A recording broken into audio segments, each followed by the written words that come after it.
Hey guys, hope y'all having a good day today. Decided to do a little video, and here's what the video is about. It's a little controversial, it's a little back and forth. This video is solely based on my opinion. So if you don't want to hear my opinion about why you should buy or why you shouldn't buy a new truck, or more importantly, the question I'll be answering today is, why do I buy brand new trucks? Then this video ain't for you. So ain't nothing scientific about this, and there ain't no 1 + 1 = 2. But I will explain to y'all how and why I do what I do to help you guys. I would hate to mislead you. I get a lot of emails saying, hey, based off your videos, I bought this truck or I bought that truck, or I diverted from, X brand to Ram brand and stuff like that. See, the beauty of this is brand hasn't paid me a single cent. So I ain't no salesman trying to sell you on a product here. What I am trying to do is share my life. Here, let me try to fix this camera. Oh, by the way, guys, for the regulars, I'm driving the twin today. One of the twins, the silver 2020. Got 21.8 already. Truck's been slacking. I think the other truck's already like at 35, closer to 40,000 miles. Anyways, boys, why do I buy brand new trucks? I'll run A through Z, and I'll try to run 2 topics parallel. Why I think you shouldn't buy one. Now, why do I buy a brand new truck? Is because I know that I'm starting from scratch. I'm starting from a fresh plate. Scratch, for the most part, means no problems. For the most part, means no one's tinkered with it. No one took it mudding. No one done dumb stuff. No one. But biggest thing for me is off-road, man. These things get destroyed off-road. Your ball joint's supposed to last 300,000. All of a sudden, they're barely making 50,000 miles. You know what I mean? Bearings are supposed to do about 250, 300. Next thing you know, they're barely surviving 100,000. That's where it gets destroyed. People sink these things in mud. There's no problem to slowly go over landing and stuff like that. It does shorten the life of it, but doesn't murder it like sinking it in mud does. Sinking your vehicle in mud is absolutely the worst thing you can do. Anyways, I start from a fresh slate.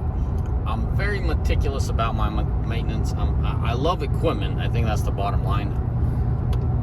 When I buy brand new, I know no one's messed with it. When I buy brand new, I have an opportunity to test different things. So, should you break your truck in? Should you not? I've done that, and I verified that you should. If you run this oil, or if you were to run that oil, what equation do you get? I know truck to truck varies, but your chances of running a most accurate test would be from a clean slate. So in the early days, I would test a lot of things. Right now, I'm settled down, and I've pinpointed quite a few things, but still once in a while, I will test a few things. And how accurate can it get if there's a history on that plate? There's things that can't be removed. There's scars that can't be removed. And what I'm talking about, for example, oh, that's bright. Oh man, that is ridiculous. That is ridiculously bright. And anyways, man, that should be illegal. I got to put like foil on the back of his window. What an idiot. Anyway, so that's probably my biggest thing why I want brand new. Now, when you look on the used market, you will notice that the used market does not support the new market in any way, shape, or form. And what exactly I'm trying to say by that, dude, that Ford has a tint on it. That's cool. It reflects so hard. Wow. Anyways, yeah, you guys could go ahead and block all the sun rays. Now, the used market, for example, if you were to buy it brand new, let's talk even 2020. I've seen them on the lot. So this vehicle was bought just over 50 grand, brand spanking new. Now, I'm looking used, and I'm finding these things anywhere from 50 to 60 grand. And I don't know what people are thinking. Used isn't brand new, and used does not appreciate in value more than new does. So I don't know what's going on there, and it doesn't, because there's more new on the market. Let's just say there's no more of these new vehicles on the market, then yeah, obviously used is going to appreciate. But I don't know what's going on with the used market. It is retarded, and I stand by that quote. It is retarded. Go look for yourself. So if you want to buy something with light mileage and save some money, it just ain't going to happen. Not in this day and age. So financially, I'm buying new. Now, I'll flip to the parallel topic. Why I believe you shouldn't buy a vehicle brand new, and it solely comes to finances. I know some of you guys are well off, and 50 to 100 grand off your account isn't going to change a whole lot for you, but I'm not speaking to you guys. I'm speaking to the average Joe that grinds every day to make his bills. Average Joe that works his booty off to make it happen. So it's hard to say this, and it's almost like I'm being a hypocrite in a way. Well, not a hypocrite. I'm doing one thing, but I'm saying one thing and doing another. But I'll still share my 2 cents. If it wasn't for business, you guys got to realize, if you're not a regular, I'm involved in numerous companies, in few companies. And all those companies require having a pickup, some more than others. And one of the companies is a full-on, 1 ton with a gooseneck operation. That's a full-on. That's all the big key to that business is a pickup. That is why I buy brand new. Now, I highly advise people not to buy new and not to buy anything that's fairly expensive. And my definition of expensive, my definition of something quite a bit of money, is anything over 30 grand. I believe you can find yourself a solid used truck, 20 to 30,000 price tag. It's going to be an older truck, and I ain't talking about no second gen craziness going on right now. I'm just talking a third, fourth gen, a little bit higher mileage. Try to pick it up from a guy that's done not a whole lot with it, and you could tell. Skip the modifications, skip a lot of things. And if I'm talking about like lift kits, wheels, and tires and all that, something retarded. If the guy leveled it or if done something very basic, that won't scare me away. But if I see some truck on a 3-inch body lift or 6-inch suspension lift, yeah, just pass it. That thing's seen better days. Now, for the guys that I'm telling you not to go out and buy brand new, this is the guys I'm telling you, go buy used for $20,000, $30,000 truck. You're going to have 100,000, 150,000 miles on it. Something older. If you could get in a 4th gen, I highly advise it. Watch my channel. My regulars know, but if not a regular, check out my channel and you will see the phenomenal results I get from 4th gens. Obviously, if you don't need to work this truck, I just said a couple minutes ago, the only reason I don't buy used because I run companies. I need a brand new slate. I need to test things from brand new. I need all these things. Now, an average Joe that just wants a truck, that is who I'm speaking to about the 20, 30,000. You can still get yourself a decent truck. It's going to be high mileage. Maintain it a little bit, upkeep it, a little bit of love of solid fluids. And what I'm talking about is, the higher end fluids, good fluids, and just run that truck. If it was for me, if it was up to me, if I absolutely had to have a truck. Now, some of you guys are going to be blown away by this. It would have been probably my 4th gen. I had a 2014 Limited. I love that thing. Never let me down. Never did I want to get rid of it, but they put new engines in these 5th gens or 4.5 gens, whatever some of you guys trip over. I had to. I absolutely had to. I'm just the kind of guy I like to test things on my own trucks before I pass them on down to my work trucks. Because these trucks drive day in and day out. The only reason I'm driving this truck is I gave up my 2020 to a guy to help him out, and he was supposed to come in the morning. Next thing you know, he's calling in sick, and he has my truck. This truck's down for a week. It's getting a new driver, so it's just the guys did some maintenance. It was out of the shop, and I said, well, I'm gonna grab it for a day or two. That's why I'm driving this truck. But you guys would be surprised the truck I would buy. One of the two. The first one is what's going to surprise you. It most likely would have been an older generation Ford. Go on my channel, you'll see a 99 Ford. I've been super tempted to put a 12 valve in there with that 6-speed manual, that 4-door. That most likely would have been my build truck. That's the truck that I would build for me, my family, and my hobbies. Because there's a lot of things you can do and have fun. I like my leaf springs. That's probably one of the biggest things for me. The 4-door definitely has the upper hand over the Dodge's 2.5 or whatever you want to call them. And then the leaf springs up front, I don't know. Some people says it rides rough. To me, it rides just fine, but it's that badassery. It's that real truck feeling. And if you truckers out there, you guys know semis got leaf springs in the front, and there's a good reason for it. It's the high mileage, it's the durability, it's that reliability that I absolutely love about leaf spring up front. So that would have been my first choice. My second choice would have been a Ford Gen, like I spoke about, my 2014 that I gave up to a driver for a 5th Gen. Anyways, so it is it's very wise. It's very, there's definitely a solid reason why most people should not buy a brand new truck. I advise you not to buy a brand new truck unless A, you got a business need for it, or B, financially you're set. And I'm not talking to you, man. If you could just write out a check for 50 to 100 grand, and that's what trucks are costing us these days, then by all means go do it. What am I going to tell you? Obviously you're far ahead of the game. You know how to make money, and the biggest concern here is money.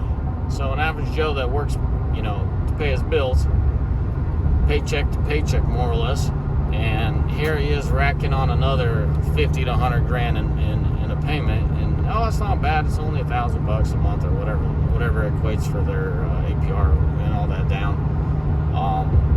That is the crowd that I'm talking to. That's the people I'm talking to. So I couldn't simplify it. I don't want to get into all little nitty gritty, but it just boils down to, if you got a company, highly advise you to use a new truck. If you don't have a company, or should I say no business need for it, you could have yourself a $20,000 to $30,000 truck. It'll be solid. It'll have miles on it. But if you're talking about 4th Gen, you guys seen what I've been doing with the 4th Gens. They're absolutely phenomenal trucks. They don't necessarily compete with the 5th Gens when it comes to power.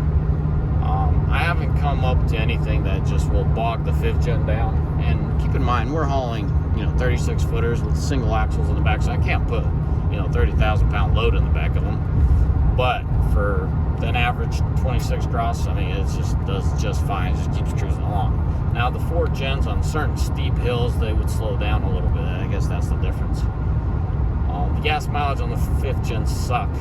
It's absolutely horrendous, man. They're scary. Depends what you're doing, but you're probably losing 2 to 3 miles to gallon driving empty. Well, 3 is a little exaggerated. I'd say about 1.5 to 2 miles to gallon 4th Gen versus 5th Gen, and 4th Gen being better, 1.5 to 2 miles to gallon than the 5th Gen. That's just my experience. That's what I'm seeing.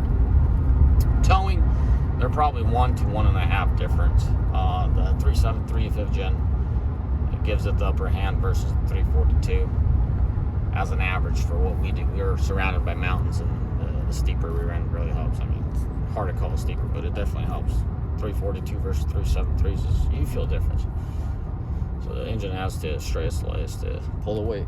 Anyways, boys, that's the short gist of it. I know this video isn't for everyone, and a lot of you guys are out there. I'm reading some of these comments, and 100%, recently a guy made this huge comment on one of my last videos, and he's on 100% right. He's a little bit on the extreme as far as $50 a month, but respect to you, brother. Thanks for the support. But he's 100% right, man. You got all these bills in life, you got all these uncertainties, and next thing you know, you got to pay all these premiums, And a key to my, should I say, quote unquote, success in the hot shotting, guys, I'm mechanically inclined to a pretty good degree when it comes to these pickups. So I can't afford to run these things into the ground. If you got to run to the dealership for every little thing that you got to fix on your truck, you are doomed. I don't know how you could make it, even with the hookups, or should I say the contacts I have and the connections. Well, that's a little loud, but simply the contracts I have and not working off the load board at 100%. I still don't know how I would have made it if I had to rely on a dealership. Well, I'll tell you how I'll make it. Absolutely filed bankruptcy if I had to rely on a dealership, because you need something addressed. You're talking weeks on average, a week or two. You can't afford that crap. You absolutely cannot afford that nonsense. Where I, on the other hand, I do own a diesel shop as well, where the customer service for my trucking company is a high priority. You know, my trucks show up, or should I say, management gets a hold of my trucking management gets a hold of my shop management and says, listen, XYZ truck's going to be in there. We need you to get on it. And he puts it on the schedule, and my truck comes in, gets in and out and off on the road. I mean, the turnaround times are phenomenal. It's never, can't say never, it's very rarely that the holdups on the maintenance part. It's always the guy's been out for so long, he needs so many days to rest. And within those days, he gets the truck fixed, we're back on the road, and I can afford, second thing, it gets in and out of the shop, which is a big key. It's not even the financial issue there, it's the time that turns it into a huge financial issue. Time, guys. The next thing is, like, these trucks at 300, 400, 500,000, I mean, shoot, I got a truck, 600,000. They need money. They need attention. They need attention to detail. And they need heavy preventative maintenance. You need to be mechanically inclined to hear things that are potentially going out, feel the things that are potentially going out, and not swap them out once they grenade it. That's too late. Anyone can figure that out. Hey, the rear end is out. Hey, the transfer case is shot. But before that, I mean, you could do oil analysis. You could test drive the truck. You could feel it. It was extreme. The rear end was almost grenaded on one of my pickups. The driver pulled in and said, hey man, there's a little bit of noise. Turns out there's a lot of noise in that rear end. And another truck we test drove, and it's starting to whine, and I kept whining, and I'm like, oh, it's time. It's absolutely time. And that rear end had to get replaced at 500,000. Keyword is 500, man. Once you hit 500 with the pickup, open up the wallet, because that's what it comes down to. You gotta fork out some money, boys. So yeah, try to balance out business and personal here, and shine some light on it. I ain't no way, shape, or form telling you guys how to live your life, but a $50,000 to $100,000 bill is a hard one to take care of. I mean, that's a lot of your. I mean, housing's been through the roof, but that's still a good chunk of your housing. You know what I mean? And if you don't use that truck for a living, then shoot, I don't know if it's such a wise idea to get into debt to buy yourself a brand new truck. Once again, I ain't telling you how to live. I just share my opinion on what I think y'all would be a good idea to do and what not to do. Anyways, guys, as always, may the Lord bless you. May Almighty find Dan. Have a good one.